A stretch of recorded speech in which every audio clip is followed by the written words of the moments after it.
historically, going back over the years, there were plenty of years historically when gold did something similar to what we're seeing this year. One can hardly say that it's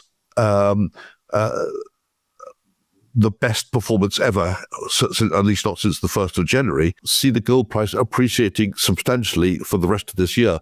I was earlier this year saying, back in January, saying I think we'll hit 3,000. Well, it's kind of we got a lot faster than that now, and I think the chances of us getting to 3,000 are quite high. We're almost on top of it now. Got about $60-$70 to go than last year. And their costs have not increased by so much. The net result of that is we can expect to see profits of many gold mining companies increasing in the current year by more than 100%, and sometimes by several 100%. And because of the lagged effect due to the hedging, that will happen, and assuming we stay at 2,900 for the gold price, that will be happening again next year, another 100 or 200 or 300% increase in the profits on this year's Greek result. Now, when you look at the forecast from the analysts, volatility in the gold market is increasing as the precious metal hits another record high this week. While risks are mounting, the bullish trend remains strong, with analysts closely watching the $3,000 per ounce level next week. Gold has been on an extraordinary winning streak, closing the last 8 weeks in positive territory and at all-time highs. Retired wealth manager Clive Thompson highlights the unprecedented nature of gold's price action amid rising inflation. He points to unusual trends in the futures market, where delivery notices for gold are significantly higher than usual. Despite this surge, Thompson believes gold's actual moment in the spotlight has yet to arrive. While the metal continues its upward trajectory, he emphasizes that its performance remains within historical norms. Gold's bullish momentum remains intact, outperforming most asset classes in 2024, with a 25% return and extending its record-breaking rally with a 9.25% year-to-date gain.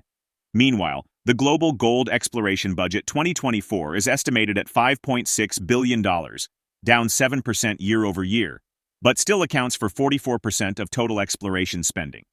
Mine site exploration commands the highest share at 46%, consistent with the 42% average from 2019 to 2023. In contrast, late-stage and feasibility projects receive 35%, while grassroots exploration accounts for 0% for 19%. With gold prices soaring and the rate of discoveries declining, mining companies are actively pursuing new deals to replenish reserves and secure future production while maintaining capital discipline. Thompson also notes that analysts are underestimating the earnings growth of gold mining companies. With gold prices significantly higher than last year and operating costs not rising simultaneously, he believes these companies are positioned for substantial profit increases, potentially 100%, 200%, or even 300% year-over-year.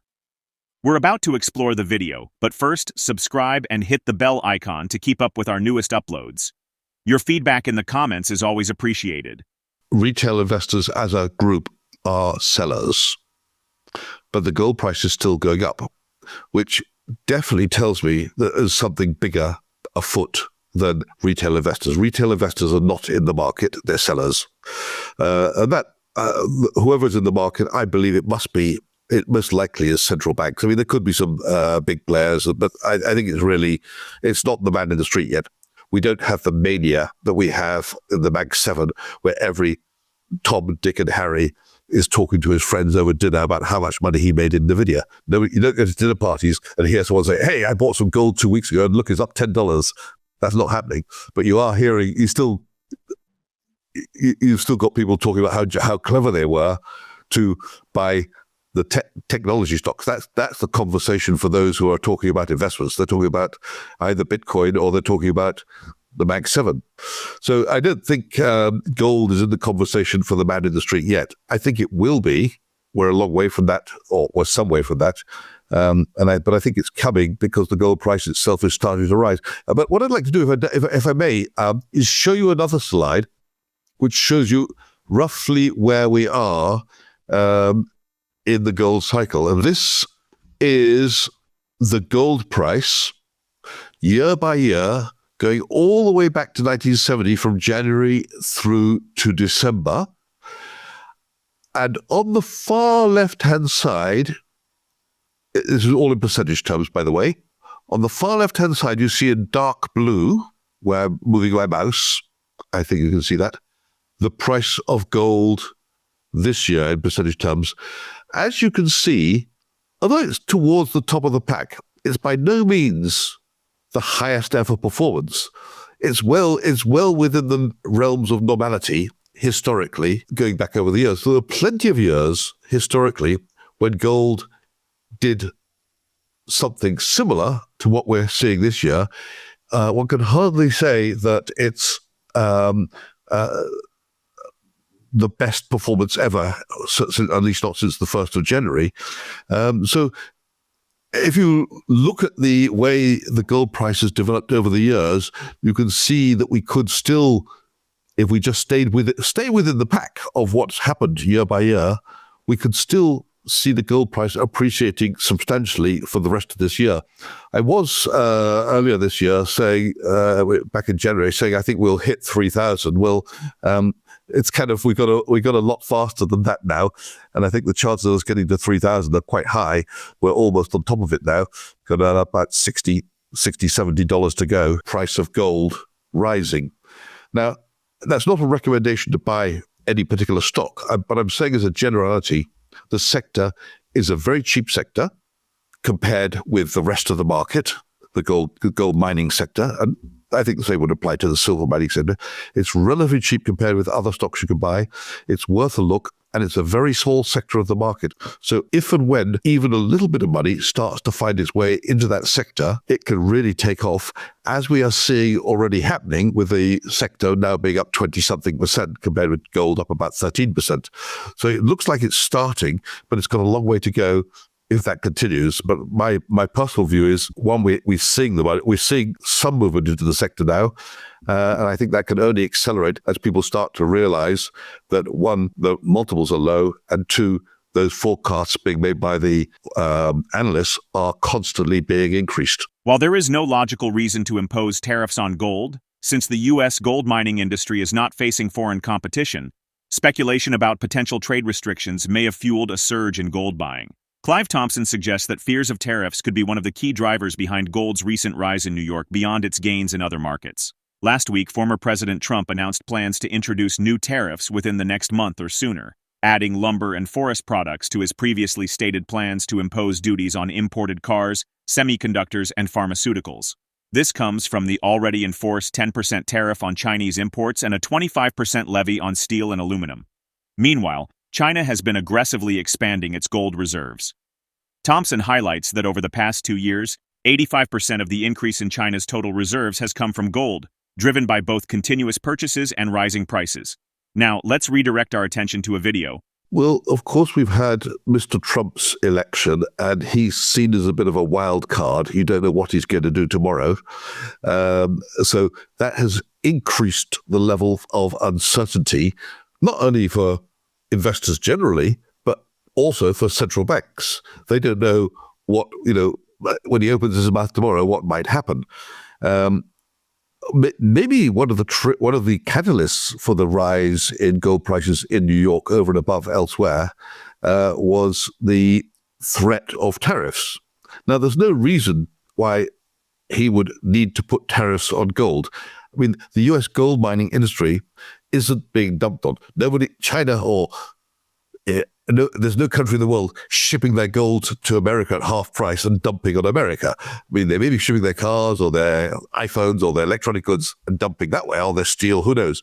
But there's no way they're dumping gold, because the gold gets sold in the United States at exactly the same price as every other country. So there's no industry in the United States which needs to be protected. If they were to stop gold imports or put tariffs on gold imports, first of all, those countries that have got gold to sell would sell it somewhere else. It's easy to sell everywhere. And secondly, it wouldn't help the American gold mining industry, because they're not going to suddenly start opening a ton of new mines. And even if they do, it take decades for that to come on stream. It's not a necessary new industry which needs to be protected.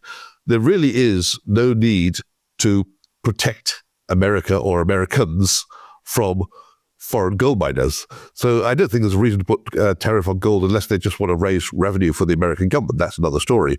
But that could have been the fear that tariffs would come in might have been one of the reasons why, which sparked off this initial flurry of gold buying. And then once the flurry starts, it can become self-fulfilling because people say, okay, they might not put tariffs on, but the price is rising. I better get some, because you want to jump on a racing on a moving train before it gets away from you. And I think that to a very small extent, I think some investment managers are starting to look at whether they should have a little bit of gold in the portfolios. I've been in Switzerland for 40-odd years. When I first arrived in Switzerland, we traditionally had 5% gold in every portfolio. That's discretionary portfolio.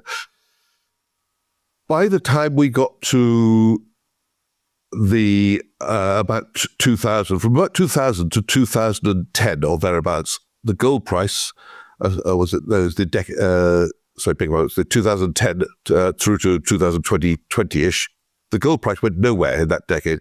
So little by little, the gold started to vanish from the portfolios. Our asset allocators, that the people who tell you as an investment manager how much gold you should have in a portfolio, they started to say, we want more in equities, we want more in hedge funds, we want more in customized products, we want more in this and that and the other. Where should we take it from? Oh, we'll take it from the gold. Gold's doing nothing. So little by little, that gold exposure went down to zero. Now, in Switzerland, it's started to go back up again. Some banks have even put gold as their most preferred asset already.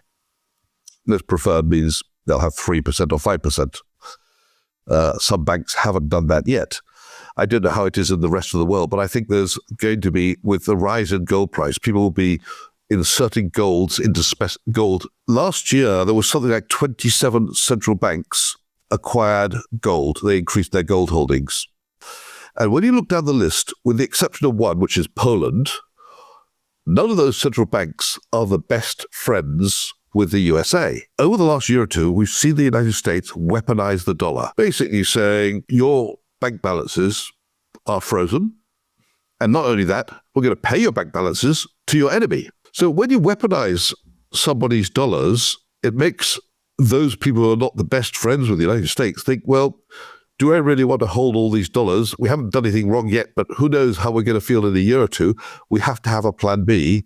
And there could be a generalized move. I think, well, there is a generalized move by many central banks now to start acquiring some gold at the expense of treasuries. And, we see that in particular with China, where over the last year or two, 85% of the increase of China's reserves has been represented by the rise in the value of their gold holdings through two things. One, they've been purchasing gold, and that's been ongoing. And secondly, the price of gold has been rising, but they continue to buy despite the gold price being at an all-time record. So, reading between the lines, they don't really care what the gold price is, record or not record, they want more of it. So even though almost all of the increase in their reserves is represented by gold. Gold's record-breaking rally in 2024 has been driven by economic uncertainty, central bank accumulation, and speculation over potential trade policies. While concerns over tariffs may have contributed to a surge in gold buying, the broader trend reflects a shift in global reserve strategies, particularly among countries distancing themselves from U.S. dollar dependence.